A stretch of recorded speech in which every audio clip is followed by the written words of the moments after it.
મિત્રો, ધોરણ 12ના ફિઝિક્સના વિડિયો લેક્ચરમાં આપ સૌનું હાર્દિક સ્વાગત છે.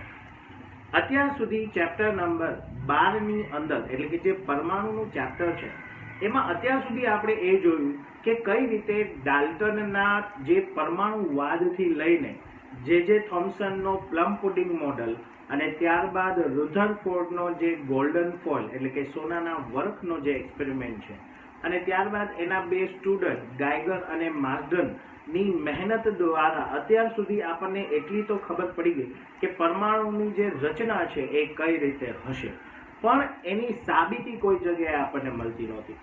ત્યારબાદ આપણે જોયું કે હાઇડ્રોજનના વર્ણપટના સિદ્ધાંતના અનુસારે આપણને એ ખબર પડી કે ઇલેક્ટ્રોન જે છે એ અલગ અલગ ઉર્જા સ્તરમાં હોય છે અને કઈ રીતે અલગ અલગ ઉર્જા સ્તરના અનુસંધાનમાં એની ઉર્જા હોય છે એના વિશેનો આપણે અભ્યાસ કર્યો. પણ ત્યારબાદ આપણે જોયું કે ભાઈ બોહરના અધિતર્કના અનુસંધાને આપણે હાઇડ્રોજનની ત્રિજ્યા અને એના અનુસંધાને એની ઉર્જાની ગણતરી કરી. આજના વિડિયો લેક્ચરમાં એ જ અધિતર્કનો ઉપયોગ કરીને આપણે ફરીથી જે હાઇડ્રોજનના વર્ણપટનો જે સિદ્ધાંત હતો એની સૈદ્ધાંતિક જે આખી સમજૂતી છે એ સમજવાની છે. આ થિયરીઓ આપણને એ સમજાવે છે કે જે રીતે તમે પ્રાયોગિક મૂલ્ય આપો છો એવી રીતે એનું સૈદ્ધાંતિક મૂલ્ય પણ અવેલેબલ છે. માત્ર એની શોધ કરવાની જરૂર હોય છે અને જે વૈજ્ઞાનિક એ કરે છે તો એ જે સંશોધન છે એ એના નામે લખાઈ જાય છે. અને આ રીતે અંતે બોહરનો જે પરમાણુ મોડેલ છે એ આપણા બધા માટે સર્વસ્વ જે પરમાણુ મોડેલ છે એના તરીકે આગળ આવે છે. અને એ મોડેલ અનુસાર આપણને કોઈ પણ પરમાણુ ક્રમાંક જે Z અંક છે ધરાવતા કોઈ પણ પરમાણુ માટે આપણે એની કક્ષામાં રહેલા ઇલેક્ટ્રોનની ઉર્જાનું આપણે કેલ્ક્યુલેશન કરી શકીએ છીએ અને એના અનુસંધાને એની થિયરીઓ જે છે એ આપણે જોઈ શકીએ છીએ. તો આજના વિડિયો લેક્ચરમાં આપણે અધિતર્ક 3ની સાબિતીની સાથે આપણે હાઇડ્રોજનના વર્ણપટનો જે સૈદ્ધાંતિક મૂલ્ય જે છે જે બામરે આપણને આપેલો હતો તો એ સૈદ્ધાંતિક મૂલ્ય જે છે એ સાબિત કરશું. તો ચલો વિદ્યાર્થી મિત્રો, આજનો વિડિયો લેક્ચર સ્ટાર્ટ કરીએ. હેલો વિદ્યાર્થી મિત્રો, ધોરણ 12ના ફિઝિક્સના વિડિયો લેક્ચરમાં આપ સૌનું હાર્દિક સ્વાગત છે. લાસ્ટ વિડિયો લેક્ચરની અંદર આપણે બોહરના જે પરમાણુ મોડેલ હતું, બરાબર, તો એ પરમાણુ મોડેલના અંતર્ગત જે બોહરે આપણને અધિતર્ક આપ્યા હતા તો એ અધિતર્ક વિશેની આપણે ચર્ચા કરી હતી અને એ અધિતર્કનો ઉપયોગ કરીને આપણે હાઇડ્રોજન પરમાણુ માટે ઉર્જા અને એની જે ત્રિજ્યા છે એ શોધવાનું સમીકરણ આપણે મેળવેલું હતું, જેની અંદર ઉર્જાની જે કિંમત છે એ આપણને એની જે ફોર્મ્યુલા છે એ આ રીતે આવતી હતી કે -z² me⁴ upon 8n² h² ε0², બરાબર. જેમાં માઇનસ છે એ આપણને શું દર્શાવતું હતું તો કે ભાઈ એટલી ઉર્જા આપણે જ્યારે કોઈ પણ પરમાણુમાંથી એના કોઈ પણ કક્ષા માટે જ્યારે એની કક્ષામાંથી આપણે એક ઇલેક્ટ્રોનને દૂર કરવો હોય ત્યારે આપણે આ મૂલ્ય જેટલી ઉર્જા આપવી પડે, જેમાં આપણે z બરાબર 1 લીધું હતું અને n બરાબર 1 એટલે કે જે હાઇડ્રોજન હતો એના ન્યુક્લિયસથી એની જે પહેલી કક્ષા છે એ પહેલી કક્ષાના એક ઇલેક્ટ્રોનને દૂર કરવા માટે આપણે ઉર્જાની કેલ્ક્યુલેશન કરી હતી અને એના અંતર્ગત જે છે એ આપણને મૂલ્ય જે છે એ કેટલું મળતું હતું તો કે -13.6 ઇલેક્ટ્રિક વોલ્ટ. ઓકે મિત્રો, તો આ રીતે આપણને જે આખી ઉર્જા જે છે એની ફોર્મ્યુલા જે છે એ આખું ડેરિવેશન આ રીતે કર્યું હતું.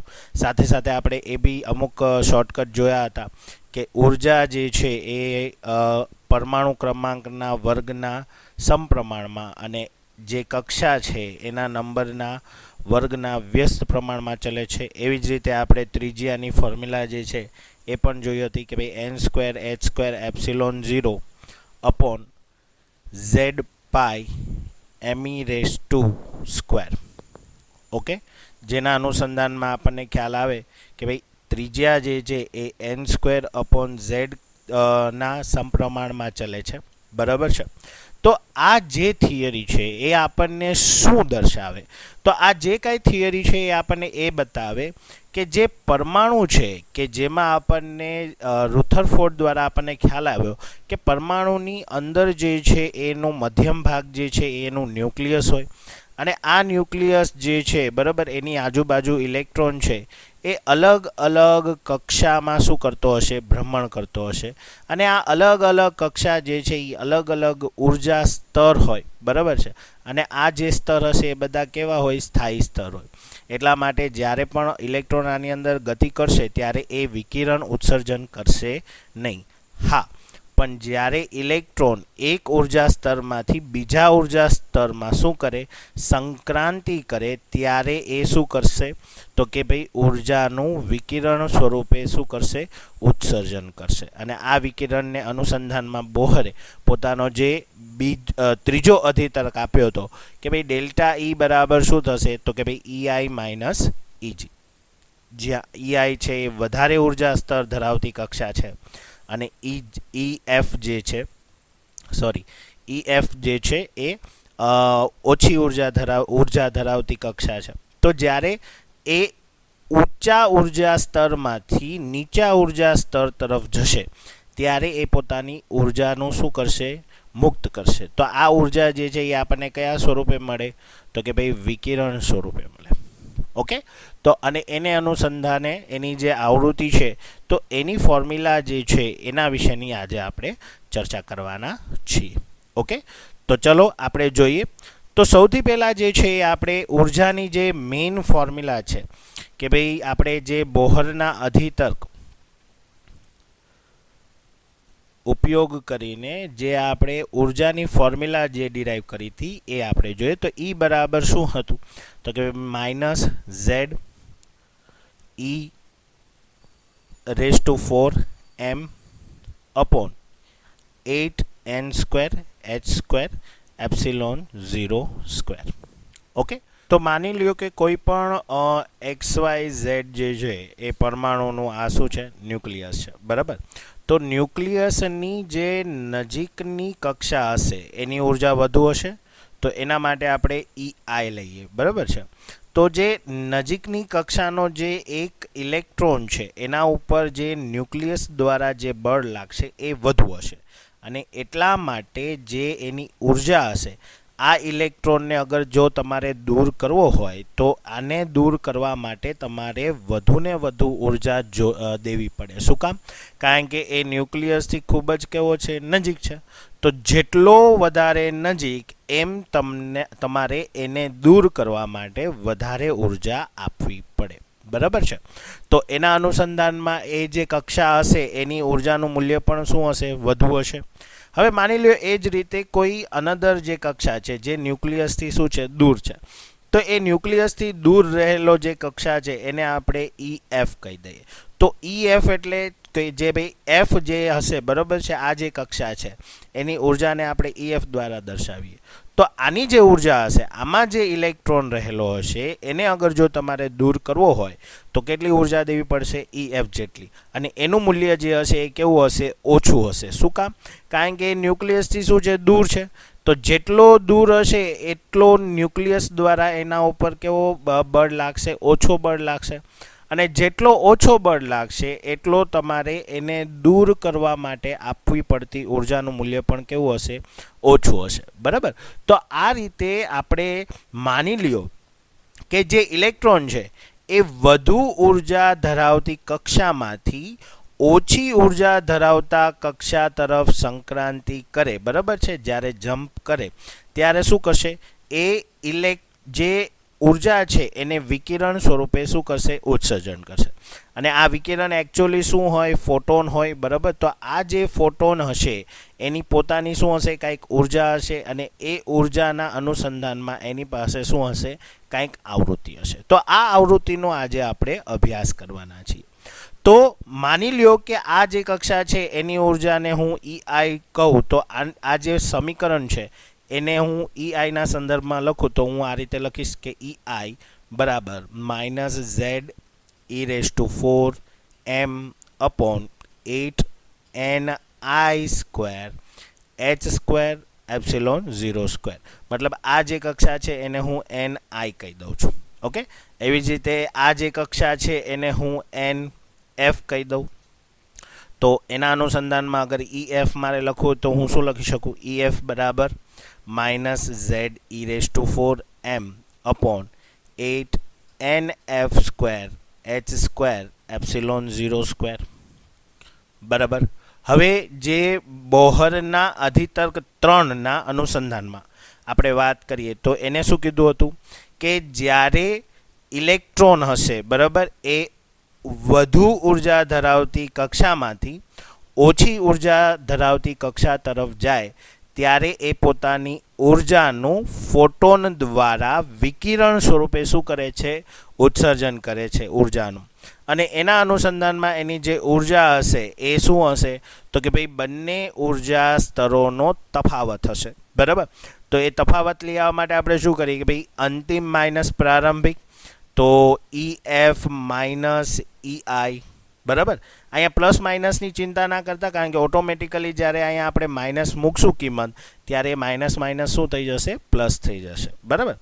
તો EF જે છે એ આપણે લખી નાખીએ એટલે -ze⁴m upon 8nf² h² epsilon 0². હવે અહીંયા માઇનસ નિયમનો, અને હવે જે માઇનસ આપણે મૂકીએ એ ઉર્જા માટે લખીએ એટલે -ze⁴m upon 8ni² h² epsilon 0². Okay, આ રીતે થઈ જશે. બરાબર. હવે આપણે આનું સાદું રૂપ આપીએ એટલે ∆E z⁴m upon 8nf² h² epsilon 0² minus minus plus ze⁴m upon 8ni² h² epsilon 0². તો આ જે આપણને મૂલ્યાંકન મળ્યું, બરાબર છે, તો હવે આમાંથી જે પદ કોમન નીકળી શકે છે તો એ પદને આપણે કોમન કાઢી લઈએ. તો જો આને કોમન કાઢીએ પ્લસ આપણે આને થોડુંક વ્યવસ્થિત લખી નાખીએ એટલે પ્લસવાળી કિંમત આગળ લઈ લઈએ અને માઇનસવાળી કિંમત છે એ પાછળ જવા દઈએ તો આપણી જે ફોર્મ્યુલા છે એ આ રીતે થઈ જશે કે ∆E ze⁴m upon 8ni² h² epsilon 0² minus ze⁴m upon 8nf² h² epsilon 0². એટલે મેં પ્લસવાળું પદ આગળ લઈ લીધું અને માઇનસવાળું પદ જે છે એ શું કર્યું? પાછળ રાખ્યું. ઓકે, હવે આમાંથી જે કોમન છે એ આપણે કાઢીએ એટલે ∆E ze⁴m upon 8h² epsilon 0² એટલે 1/ni² minus 1/nf². ઓકે, તો આ જે ફોર્મ્યુલા આપણને મળી એ કોઈ પણ Z પરમાણુ ક્રમાંક ધરાવતા પરમાણુ માટે જ્યારે ઇલેક્ટ્રોન હશે, બરાબર છે, તો ઇલેક્ટ્રોન જ્યારે વધુ ઉર્જા ધરાવતી કક્ષામાંથી ઓછી ઉર્જા ધરાવતી કક્ષામાં જ્યારે સંક્રાંતિ કરે ત્યારે એને આપવી અથવા તો એમાંથી જે મુક્ત થતી ઉર્જા છે એનું મૂલ્ય શોધવાનું આ સમીકરણ છે. ઓકે મિત્રો, તો આ જે છે એ ઉર્જાનું સમીકરણ મળ્યું. આપણે વાત કરતા હતા આવૃત્તિની, તો જો ઉર્જાના સંદર્ભમાં અગર મારે આવૃત્તિ જોતી હોય તો આપણને ખબર છે કે ભાઈ ફોર્મ્યુલા શું થશે? HF થઈ જશે. બરાબર, અહીંયા આપણે ઉર્જાનો થતો ફેરફાર જોઈએ છે એટલે એના અનુસંધાનમાં જે આવૃત્તિ હશે તો એ આવૃત્તિના સંદર્ભમાં અગર જો ફોર્મ્યુલા આપણે ગોતવી હોય તો કઈ રીતે આપણે શોધી શકીએ? તો કે ભાઈ H × ∆f બરાબર, અંતિમ અને પ્રારંભિકની જે વધુ ઉર્જામાંથી ઓછી ઉર્જા ધરાવતા કક્ષામાં જ્યારે સંક્રાંતિ કરે છે તો એના અનુસંધાને એની જે આવૃત્તિ છે એને હું ∆FIF દ્વારા લખું છું. ઓકે, અને ઈ જે છે એને આપણે ઉર્જાના ફોર્મમાં ફેરવું એટલે ઈની બદલે HF લખીએ, જ્યાં H છે એ પ્લાન્ક અચળાંક છે, બરાબર. તો હવે આ ફોર્મ્યુલા છે એ શું થઈ જશે, ZE⁴m upon 8h² epsilon 0 square 1/ni² minus 1/nf². Okay, તો આ રીતે આપણને જે ઉર્જા છે અને એના સંદર્ભમાં જે આવૃત્તિ છે એના માટેની આપણને ફોર્મ્યુલા જે છે એ આ રીતે મળે છે. હવે આપણે આવૃત્તિને કરતા બનાવી લઈએ તો આપણી જે ફોર્મ્યુલા છે એ આ રીતે થઈ જશે કે ભાઈ ડેલ્ટા એફ IF બરાબર ZE⁴m upon 8. હવે અહીંયા Hનો સ્ક્વેર હતો, આ H છે એ ગુણાકારમાં છે, બરાબરની આ બાજુ આવશે એટલે ભાગાકારમાં થઈ જશે, એટલે Hનો ઘન epsilon 0 square into 1/ni² minus 1/nf². Clear? તો હવે આ જે ફોર્મ્યુલા મળી ગઈ એ Z પરમાણુ ક્રમાંક ધરાવતા ઇલેક્ટ્રોન વધુ ઉર્જામાંથી ઓછી ઉર્જા તરફ જ્યારે જાય, સંક્રાંતિ કરે, ત્યારે મુક્ત થતી ઉર્જાના અનુસંધાનમાં આ જે છે એ આવૃત્તિની ફોર્મ્યુલા છે. ક્લિયર મિત્રો? હવે જો આ ફોર્મ્યુલાને અગર આપણે હાઇડ્રોજનના સંદર્ભમાં વાત કરીએ તો હાઇડ્રોજન માટે હું Z છે એ શું લઈ લઉં, 1 લઈ લઉં. તો હવે હાઇડ્રોજનના સંદર્ભમાં આ ફોર્મ્યુલા શું થઈ જશે તો કે ભાઈ ડેલ્ટા એફ IF બરાબર E⁴m upon 8h³ epsilon 0 square 1/ni² minus 1/nf². Okay, હવે આના અનુસંધાનમાં અગર જો તમારે તરંગ લંબાઈ શોધવી હોય, બરાબર, તો તરંગ લંબાઈ આપણને ખબર છે કે ભાઈ F બરાબર શું થાય, c/λ થશે, બરાબર. તો આપણે જો તરંગ લંબાઈ શોધવી હોય તો આ લેમ્ડા થશે, બરાબર. અને આપણને ખ્યાલ છે કે ભાઈ 1/λ જે છે એ શું આપશે, તમને તરંગોની સંખ્યા આપશે, બરાબર. તો આ ખાસ યાદ રાખજો. તો જો તમારે 1/λના સંદર્ભમાં આ ફોર્મ્યુલા જોતી હોય તો આપણે કઈ રીતે લખી શકશું તો કે 1 જે ડેલ્ટા એફ છે એની બદલે હું c/λ લઈ લઉં તો શું થશે, c/λ IF બરાબર E⁴m upon 8h³ epsilon 0 square 1/ni² minus 1/nf². Okay મિત્રો, તો આ રીતે આપણને જે ફોર્મ્યુલા છે એ તરંગ લંબાઈના સંદર્ભમાં જે છે એ મળે છે. તો હજી જો આપણે આનું સાદુરૂપ કરીએ તો આપણને ફોર્મ્યુલા છે એ આ રીતે મળશે કે ભાઈ c/λIF બરાબર me⁴ upon 8h³ epsilon 0 square 1/ni² minus 1/nf². તો અગર હું c ને આ બાજુ લઈ લઉં એટલે 1/λ IF બરાબર me⁴ upon 8h³ epsilon 0 square c 1/ni² minus 1/nf² થશે, બરાબર. હવે અહીંયા જેટલી પણ કિંમતો દેખાય છે અગર એનું આપણે સાદુરૂપ આપીએ એટલે કે me⁴ 8h³ epsilon 0 square c, તો m એટલે ઇલેક્ટ્રોનનું દળ થશે 9.1 × 10⁻⁻31. E છે એનો શું થઈ ગયો, વિદ્યુત ભાર થઈ જશે, તો 1.6 × 10⁻⁻19 અને એની 4 ઘાત અપોન 8, બરાબર. જે પ્લાન્ક કોન્સ્ટન્ટ છે, બરાબર, અચળાંક જે છે પ્લાન્કનો અચળાંક એ આપણે લઈએ 6.625 × 10⁻34 અને એનો ઘન એપ્સિલોન 0 જે છે એની આપણે કિંમત લઈએ તો 8.85 × 10⁻12 અને એનો સ્ક્વેર, અને c એટલે કે પ્રકાશનો વેગ શૂન્ય અવકાશમાં 3 × 10⁸. તો જ્યારે આ બધાનું આપણે જે સાદુરૂપ છે એ આપીએ તો 9.1 × 10⁻31 into 1.6 into 10 raised to minus 4 minus 19 ઘાત અને એને raised to 4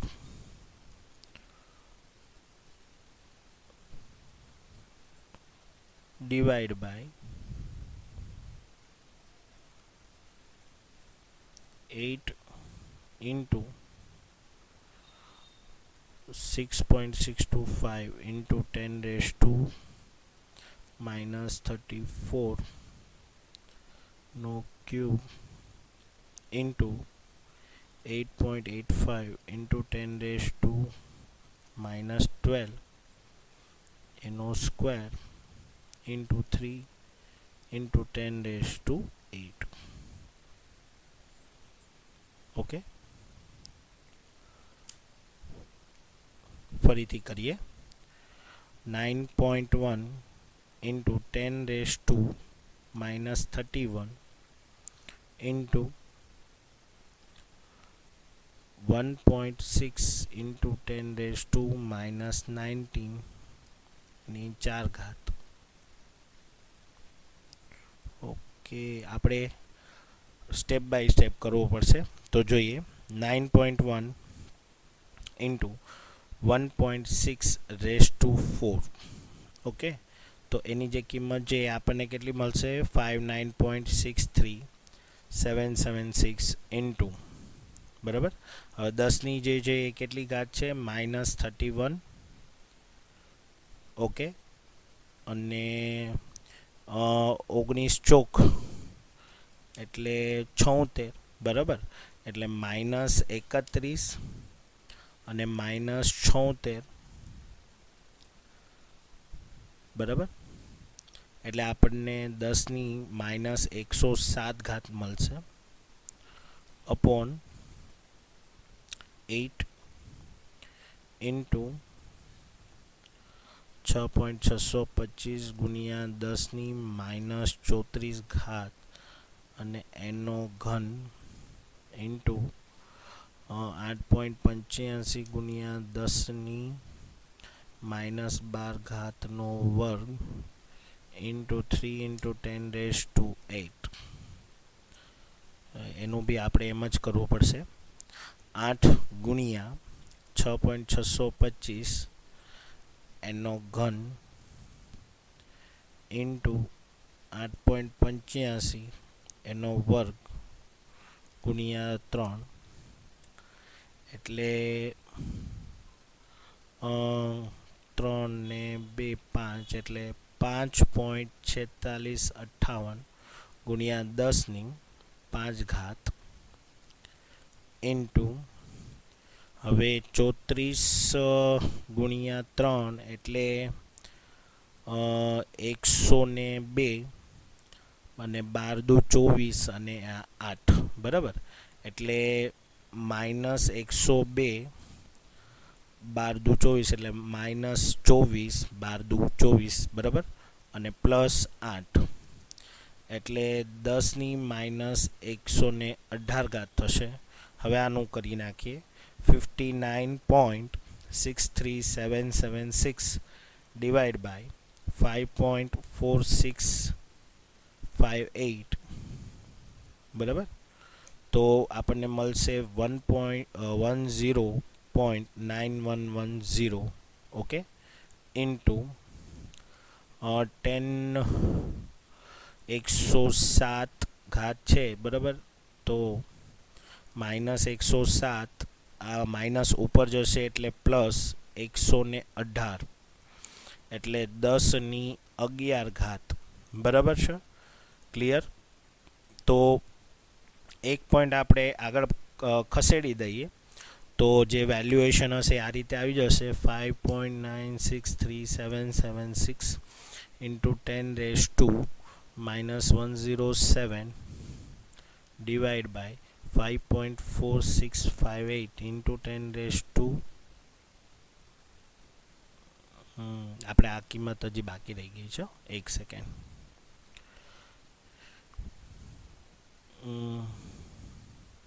એક વખત ફરીથી જોઈ લઈએ સાદું રૂપ.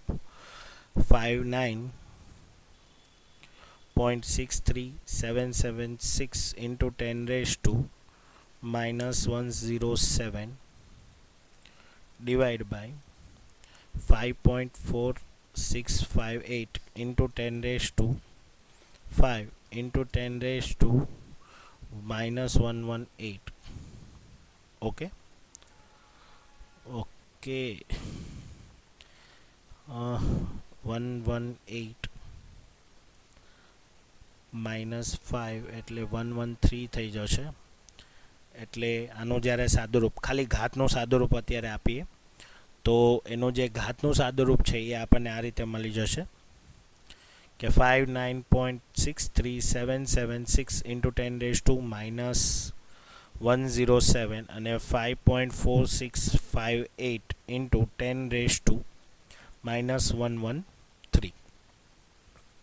ઓકે, તો 59.63776 into 10 raised to minus 107 divided by 5.4658 into 10 raised to minus 113.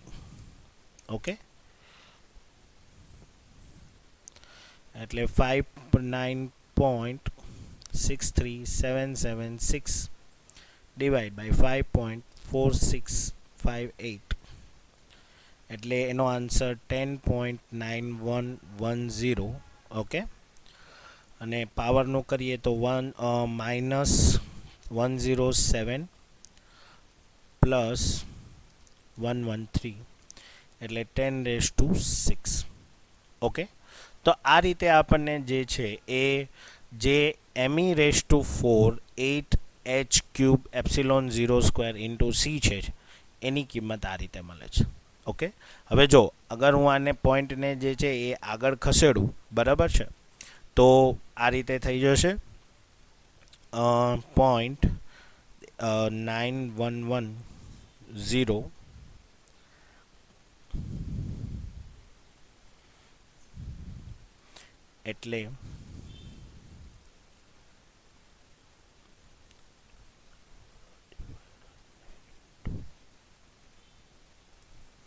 એટલે આપણને 1.09110 into 10 raised to 7. તો આ જે કિંમત છે, જો અગર તમને યાદ હોય તો આ જે કિંમત છે, બરાબર છે, અહીંયા 7 ઘાત છે, તો આ કિંમત આપણને રીડબર્ગ અચળાંકનું મૂલ્ય આપે છે. ઓકે, જો તમને યાદ હોય તો આના અનુસંધાનમાં અગર આપણે જોઈએ તો આપણી પાસે જે ફોર્મ્યુલા છે એ હવે આ રીતે બની ગઈ કે 1/λ IF બરાબર 1.09110 into 10 raised to 7 1/ni² minus 1/nf². બરાબર, તો આ ફોર્મ્યુલા જે છે, જો આને આપણે આ કોન્સ્ટન્ટ જે રીડબર્ગ કોન્સ્ટન્ટ છે એ થઈ ગયું, તો આ રીતે તમારી જે ફોર્મ્યુલા છે એ બની જશે. અને જો ભૂલ ન થતી હોય તો તમને ખ્યાલ હશે કે આ ફોર્મ્યુલા આપણને કોને આપેલી હતી, તો કે ભાઈ બામર નામના સાયન્ટિસ્ટે, જેને આપણે બામર શ્રેણી, અને એમાં જે ફોર્મ્યુલા હતી કે 1/λ is equal to r 1/m² minus 1/n², તો આ બંને ફોર્મ્યુલા જે છે એ ડિરાઈવ થઈ. તો આના ઉપરથી શું સાબિત થયું કે ભાઈ જે બોહરે જે અધિતર્ક આપ્યા હતા એ અધિતર્કના જે પરિણામો છે એ પરિણામો જે છે એ જે હાઇડ્રોજનનો વર્ણપટ હતો, તો એ હાઇડ્રોજનના વર્ણપટના જે પરિણામો છે એની સાથે એકદમ શું થતું હતું, બંધ બેસતું હતું. અને આ રીતે અંતિમ જે આપણને પરમાણુનું જે મોડલ મળે છે એ પરમાણુનું મોડલ જે છે એ કોના અનુસંધાને મળે છે આપણને, તો કે ભાઈ બોહરના અનુસંધાને. અને એટલા માટે બોહરનો જે પરમાણુ મોડલ છે એ બધી જગ્યાએ શું થાય છે, બધા જ જે પરિણામો છે એ આપણને સમજાવી શકે છે. અને જેટલા પણ એટલે કે જે થોમ્સન હતા, રધરફોર્ડ હતા, જે અમુક પ્રશ્નોના જવાબ નહોતા આપી શકતા, એ બધા જ પ્રશ્નોના જે નિરાકરણ સ્વરૂપે આપણને જે અંતિમ મોડલ મળે છે એ બોહરનું મોડલ મળે છે. અને આ રીતે બોહરના અધિતર્કનો ઉપયોગ કરીને જે આપણે બંને વસ્તુઓ સાબિત કરી, જેમ કે હાઇડ્રોજન જે છે એ હાઇડ્રોજન માટે આપણે ત્રિજ્યા અને ઉર્જા સાબિત કરી, એ જ રીતે આપણે અધિતર્ક જે 3 છે એનો ઉપયોગ કરીને આપણે શું કર્યું તો કે ભાઈ હાઇડ્રોજનનો જે વર્ણપટ હતો, જે બામણનો પ્રયોગ હતો, તો એ હાઇડ્રોજનના વર્ણપટ માટેની આપણે શું કરી કે સૈદ્ધાંતિક મૂલ્ય જે છે એ આપ્યું. તો આ રીતે જે છે એ આપણે કોઈ પણ જે તમે કોઈ પણ પરમાણુ લ્યો અને એનું જ્યારે તમે ન્યુક્લિયસનું અધ્યયન કરો અને આની જો નજીકની જે ઉર્જા હશે, બરાબર, ઉર્જા સ્તર હશે, એનો જે એક સિંગલ ઇલેક્ટ્રોન જે છે, બરાબર, એ વધુ ઉર્જા ધરાવતી કક્ષામાંથી જ્યારે ઓછી ઉર્જા ધરાવતી કક્ષા એટલે કે માની લ્યો કે EF જે છે એ ઓછી ઉર્જા ધરાવતી કક્ષા છે એ છે, બરાબર. તો જ્યારે વધુ ઉર્જામાંથી ઓછી ઉર્જા તરફ જે છે ઇલેક્ટ્રોન શું કરે, સંક્રાંતિ કરે, ત્યારે એ શું કરશે તો કે ભાઈ ઉર્જા મુક્ત કરશે. અને આ જે ઉર્જા છે એ કયા ફોર્મમાં હોય તો કે ભાઈ ફોટોનના ફોર્મમાં હોય, બરાબર. અને એ ફોટોન છે એ કયા સ્વરૂપે હોય તો કે ભાઈ વિકિરણ સ્વરૂપે. અને આ વિકિરણને અનુસંધાને આપણે જે એની આવૃત્તિ અને જે તરંગ લંબાઈ છે એના અનુસંધાનમાં આજે જે છે એ સમજૂતી મેળવી, જે મોસ્ટ IMP ટોપિક છે. ઓકે, નેક્સ્ટ વિડીયો લેક્ચરમાં આનાથી વધુ આપણે આગળ અભ્યાસ કરશું. આજના વિડીયો લેક્ચરમાં અહીંયા સુધી. ઓકે, થેન્ક યુ મિત્રો.